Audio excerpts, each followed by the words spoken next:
Welcome back to our channel Devansh kitchen and vlogs. ఈరోజు మన ఛానల్లో వచ్చేసి చికెన్ ఫ్రై ఎలా చేయాలో చూపించేస్తానండి. దానికోసం ముందుగా 1 కేజీ చికెన్ని నీట్గా చిన్న ముక్కలుగా కట్ చేసి ఇలా అయితే పెట్టుకోవాలండి కడిగేసి. ఈలోపే మనం స్టవ్ వెలిగించి కడాయి అయితే పెట్టుకున్నాను. ఇలా పెట్టుకున్నాక కొంచెం హీట్ అయ్యాక 2-3 టేబుల్ స్పూన్ల వరకు ఆయిల్ అయితే వేసుకోవాలండి.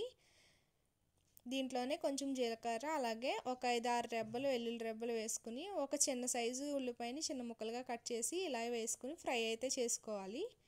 ఇప్పుడు మనం 1 టేబుల్ స్పూన్ అల్లం వెల్లుల్లి పేస్ట్ కూడా వేసి పచ్చివాసన పోయే వరకు ఫ్రై చేసుకోవాలి. ఇలా ఫ్రై అయిన ఆనియన్స్లో కడిగి పెట్టుకున్న చికెన్ని మొత్తం వేసేసి పైకి కిందకి ఉల్టా కలుపుకోవాలండి. చూస్తున్నారు కదా, ఇలా కలిపేశాక ఒక 10 నిమిషాలు సిమ్లో పెట్టుకుని మూత పెట్టుకుని ఉండాలి. ఇలా మూత తీసి చూసాక చికెన్లోని వాటర్ అనేది వస్తుంది కదండి, దాంట్లోనే ఇప్పుడు మనం కొంచెం పసుపు అలాగే టేస్ట్కి సరిపడా సాల్ట్ వేసుకుని బాగా కలుపుకోవాలి. నేనైతే కలుపుకోవడానికి వీలుగా ఉంటుందని పెద్ద బాండీలోకి అయితే మార్చేసుకున్నానండి. దీంట్లోనే పచ్చిమిర్చి అలాగే కరివేపాకు, కొంచెం కారం అలాగే గరం మసాలా కూడా వేసుకుని బాగా కలుపుకున్నాను. కలిపేసుకున్నాక వాటర్ అనేది అస్సలు వేయకూడదండి. చికెన్లో ఊరిన వాటర్ మొత్తం ఇంకిపోయేటట్టు బాగా ఫ్రై చేసుకోవాలి.